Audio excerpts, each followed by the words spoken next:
অন্ধকারের ভেতরে এমন অনেক গল্প লুকিয়ে থাকে যেগুলো শুনলে শরীর শিউরে ওঠে।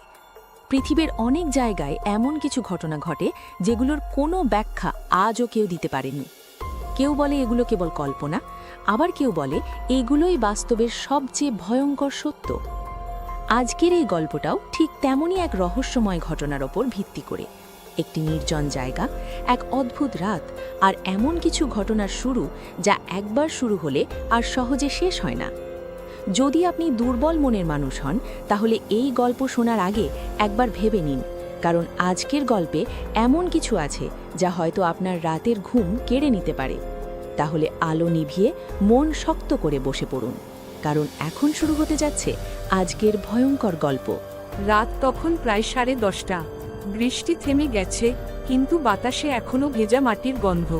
অর্ণব তার পুরনো বাড়িতে একা বসেছিল। এই বাড়িটা সে তার দাদুর কাছ থেকে পেয়েছে, কিন্তু ছোটবেলা থেকেই সে শুনে এসেছে এই বাড়ির একটা ঘর আছে যেটা সবসময় বন্ধ রাখা হয়। ঘরটা বাড়ির শেষ প্রান্তে, অন্ধকার করিডোরের শেষে। সবাই তাকে কালো দরজার ঘর বলতো। অর্ণব এসব গল্পে বিশ্বাস করত না।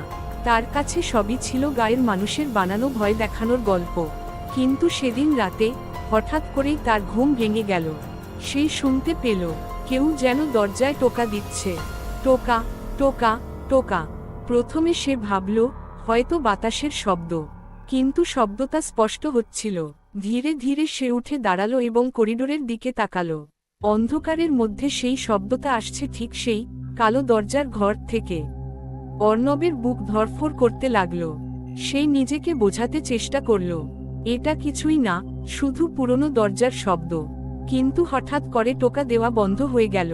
পুরো বাড়ি নিস্তব্ধ হয়ে গেল। তারপর একটা ফিসফিস শব্দ। দরজা খোলো।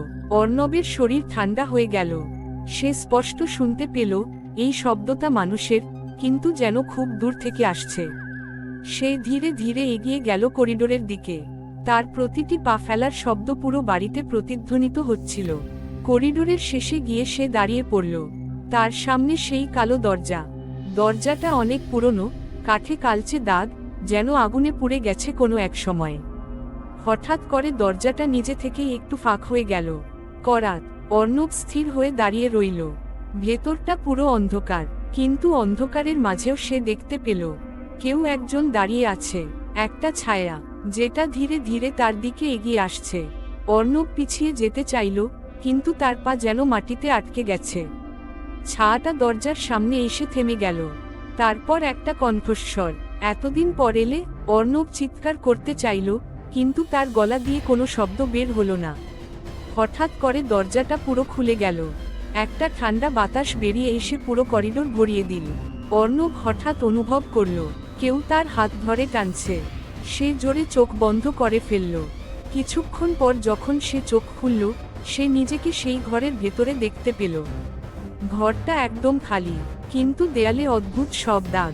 মনে হচ্ছিল কেউ নখ দিয়ে আঁচড় কেটেছে। আর দেয়ালের মাঝখানে একটা পুরনো আয়না। অর্ণব ধীরে ধীরে আয়নার সামনে গেল। সে নিজের মুখ দেখতে চাইল, কিন্তু আয়নায় সে যা দেখল তা তার নিজের মুখ না। আয়নায় দাঁড়িয়ে আছে সেই ছায়াটা, আর ছায়াটা হাসছে। ধীরে ধীরে সেই ছায়াটা আয়না থেকে বেরিয়ে আসতে লাগলো। অর্ণব পেছনে সরে যেতে লাগলো। তারপর হঠাৎ করে ঘরের দরজাটা জোরে বন্ধ হয়ে গেল। ধো। ঘরের ভেতরে এখন শুধু অর্ণব আর সেই ছায়া।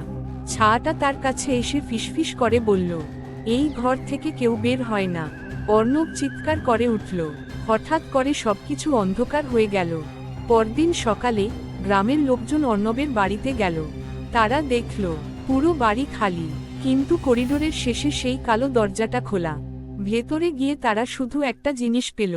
দেয়ালের আয়নায় একটা নতুন ছায়া দাঁড়িয়ে আছে, আর সেই ছায়াটা অর্ণবের মতো দেখতে।